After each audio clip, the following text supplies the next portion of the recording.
Pueden tomar asiento. En nombre del Padre, Hijo y Espíritu Santo. Acabamos de escuchar este episodio cuando el Señor sanó a dos personas. Una mujer que había sufrido 12 años de su enfermedad y una niña que tenía 12 años. No solamente la sanó la niña, sino la resucitó. Entonces Cristo está enseñando varias cosas con esto. Primero, que Cristo no viene como juez, no viene para juzgarnos, sino para sanarnos, para curarnos. Hay dos maneras de entender cómo es la iglesia, cómo es la vida en la iglesia, cómo relacionamos con Dios. Una gente cree que Dios es un juez y la iglesia es un tribunal para juzgarnos, para condenarnos. Entonces nos acercamos con temor, con miedo, y los santos como abogados. Y la otra manera de entender la iglesia, la otra metáfora, es la iglesia como hospital, como clínica. Y el Señor nos está enseñando que Él viene como médico para curarnos. Hay un dicho sobre el pecado, cómo entendamos el pecado en la tradición ortodoxa. Se dice que el pecado es una infección, no una infracción. ¿Eso qué quiere decir? Quiere decir que cuando nos acercamos a Dios, no es para buscar el bolsillo, para una platica, para pagar una multa. ¿Sí? ¿Qué vamos a pagar a Dios? Dios es el Rey del universo, no podemos ofrecerle nada, no podemos pagar de algo para quitar nuestros pecados. No sirve haciendo obras caritativas para borrar nuestros pecados. No sirve haciendo peregrinajes o castigándonos para borrar nuestros pecados. ¿Cómo se borran nuestros pecados? Acabamos de escuchar las palabras de San Pablo, a los Efesios, que es por la gracia. O sea, Dios, por su gracia, quiere perdonar nuestros pecados. Y lo único que nos exige es que realmente estemos arrepentidos, confesamos nuestros pecados, y Dios siempre está ahí listo para perdonarnos. No está ahí para juzgarnos ni condenarnos. ¿Cómo quedamos condenados? Condenamos a nosotros mismos. Se dice en los escritos de los santos padres de la iglesia que en el día de juicio, se dice así en los himnos de la iglesia, cuando regresa al Señor para la segunda venida, se abrirán libros. ¿Esos libros qué son? Son libros que Dios está pendiente escribiendo todos nuestros pecados. No, los libros son nuestros corazones, nuestros propios corazones. Nuestros propios corazones escribimos cada hecho cometido en cada momento de cada día. Entonces en el día de juicio se van a abrir nuestros corazones para revelar. Entonces, ¿quiénes nos condenan? Nosotros mismos. Yo voy a condenar a mí mismo o justificar a mí mismo. No es Dios que lo hace, sino es por nuestro propio corazón, a base de los hechos cometidos en esta vida.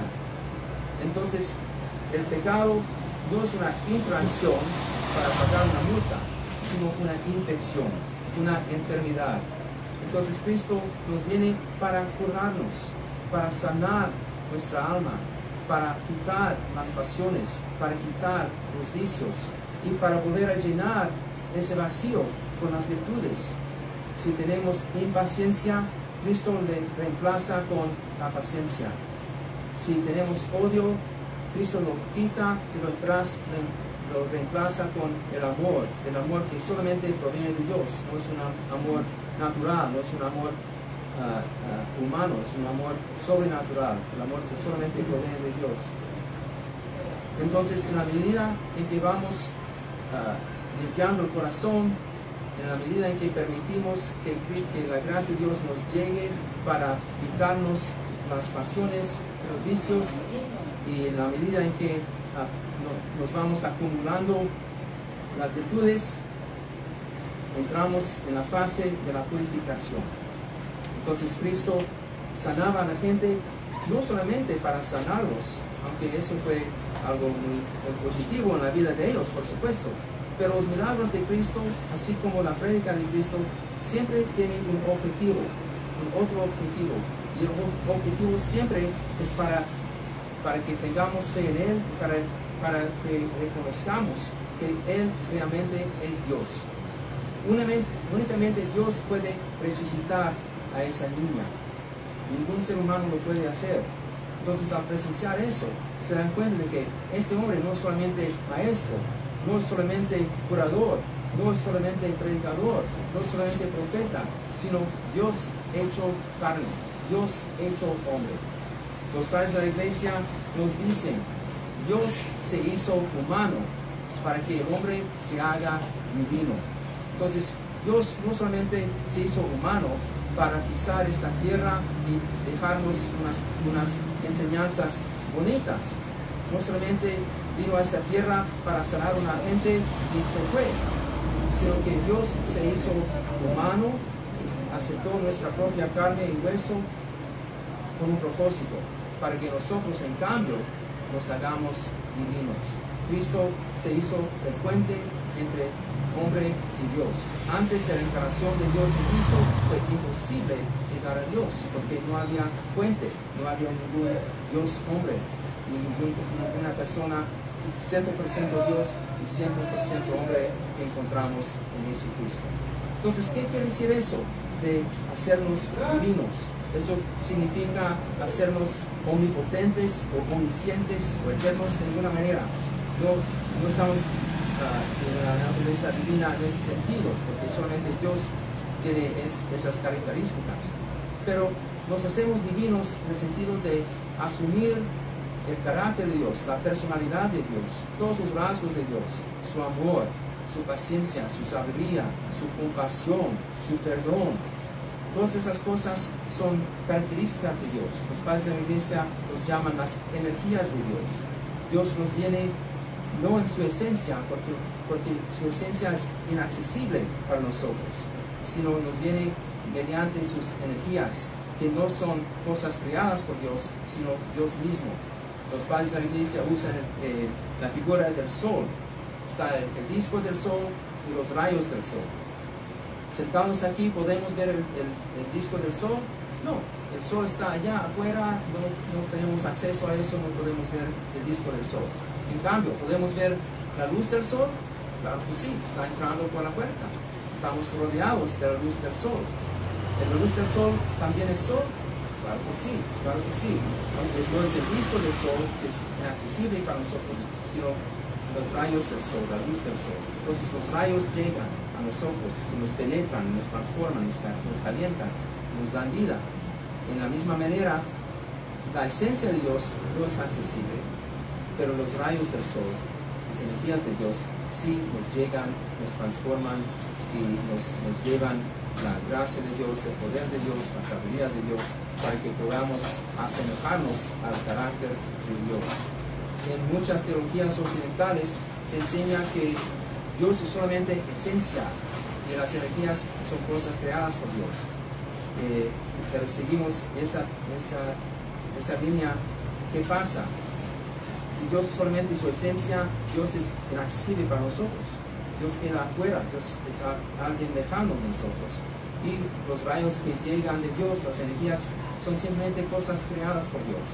Cosas creadas para como cualquier cosa, como árboles y montañas y animales, cosas creadas.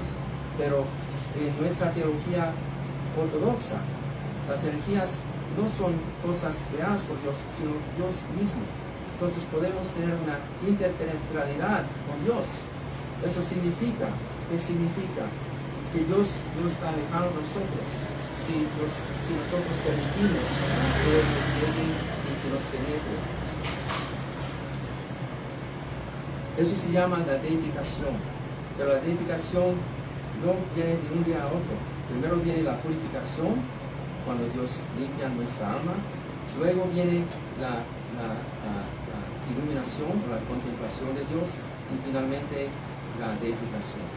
Cuando la gente me pregunta, Padre, ¿en qué consiste la ortodoxia? ¿Cómo se diferencia la ortodoxia de otras confesiones cristianas? En el mundo de negocios, un término de Charles de Ascensor, ustedes conocen ese término, Charles de Ascensor. Eso quiere decir que uno tiene un producto, una empresa que quiere comenzar y hay un rico que está entrando en el ascensor y usted entra en el ascensor con él y tiene 30 segundos para explicarle su propósito de un negocio con él. Entonces tiene que destilar su mensaje en 30 segundos. Eso se llama charla de ascensor. Bueno, la charla de ascensor sobre la ortodoxia, como estoy aquí, nomás, si Dios quiere voy a regresar, pero para darles la charla de ascensor sobre la ortodoxia.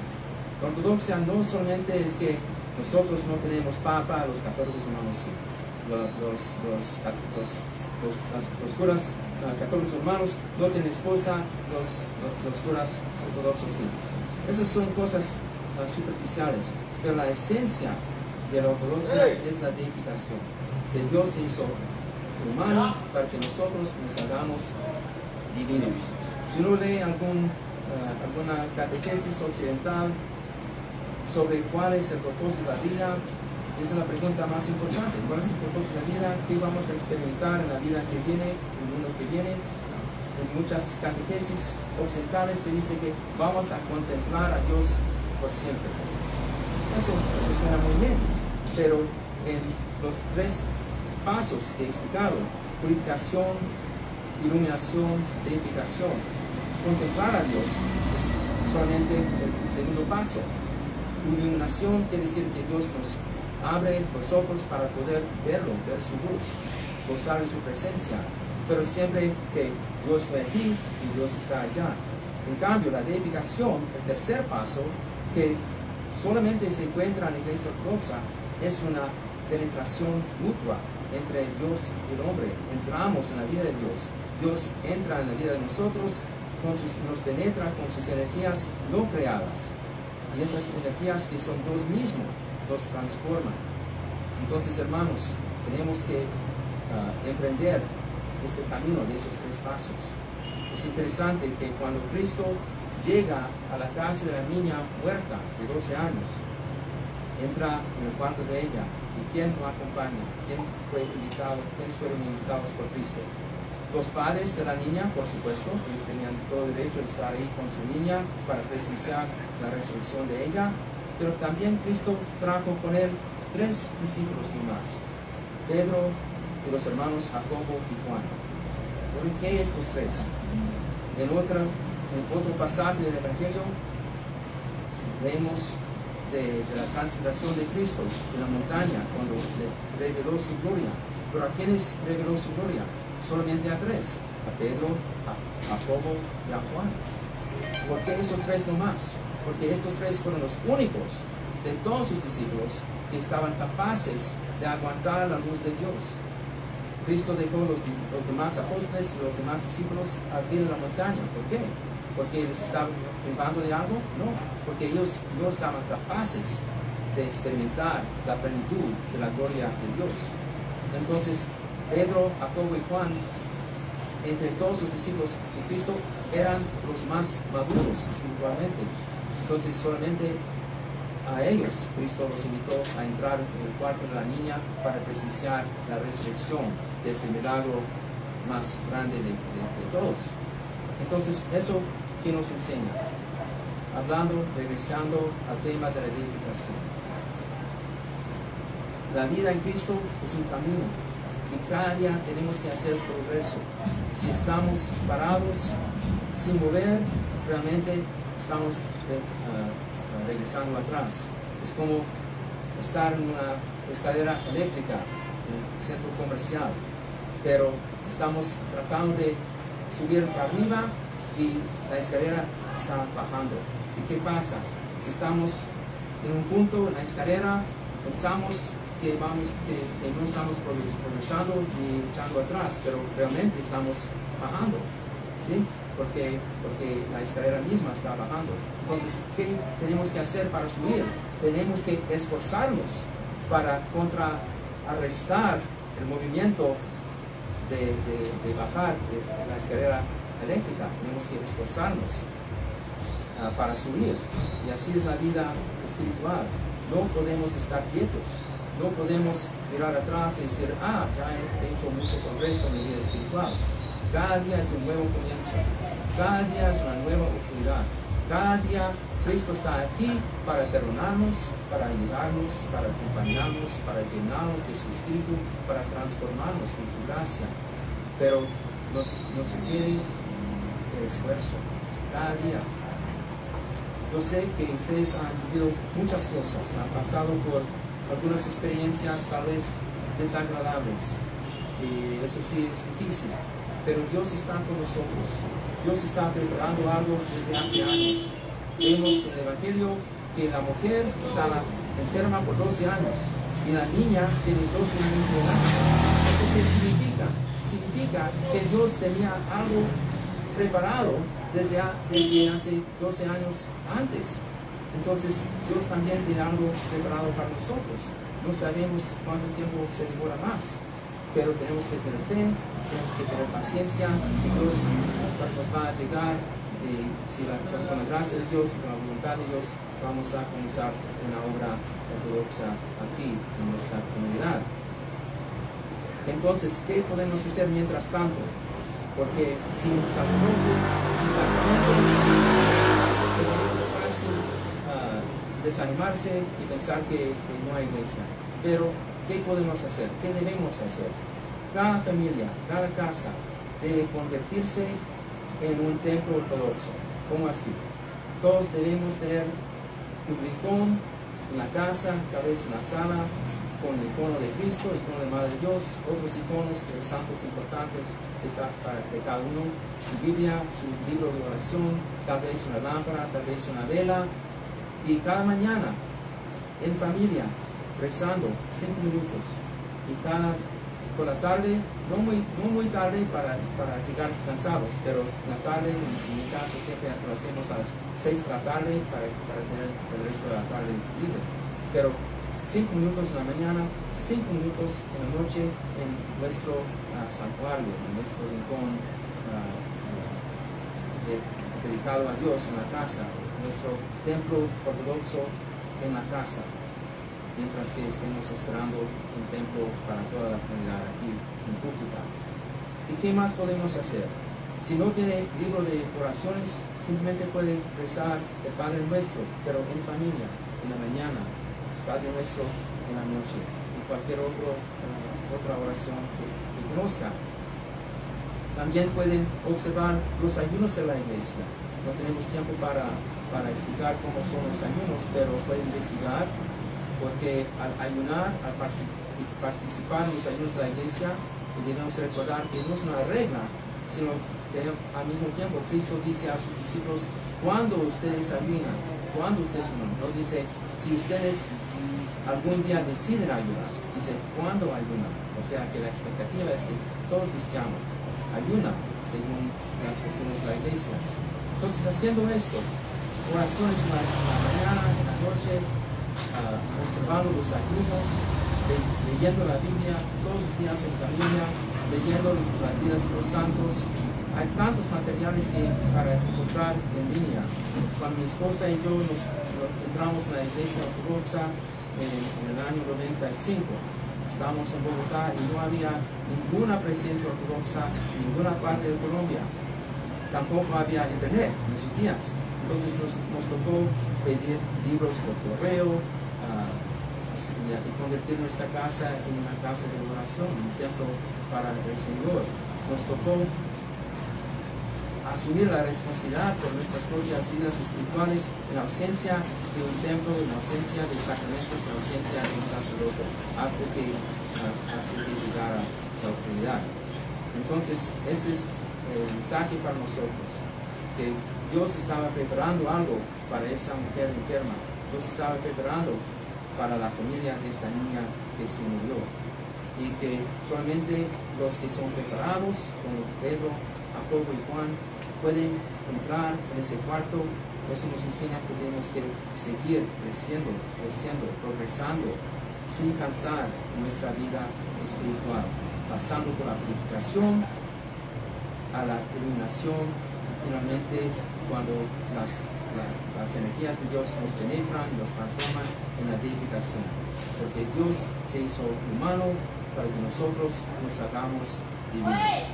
Amén. Amén.